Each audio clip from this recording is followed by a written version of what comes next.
Ранеко тръгна много настравено срещу играча на Аждо. Той бе футболиста с номер 10 Невдриен. Опитват се и футболистите в този момент да въдворяват ред, да успокояват ситуацията, но феновете явно взеха нещата твърде навътре и някои от тях си снимат с своите любимци. Анатолий Господинов, хубаво е, че виждаме такива сцени, а не блъскане, ритане и бой като цяло.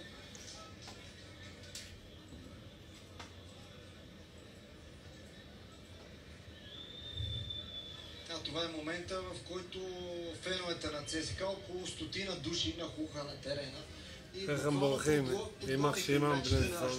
Те се опитаха да се скрият в тунела, бяха пресрещнати и сега буквално се търси начин как те да бъдат отведени поне до тунела, защото са вкарани в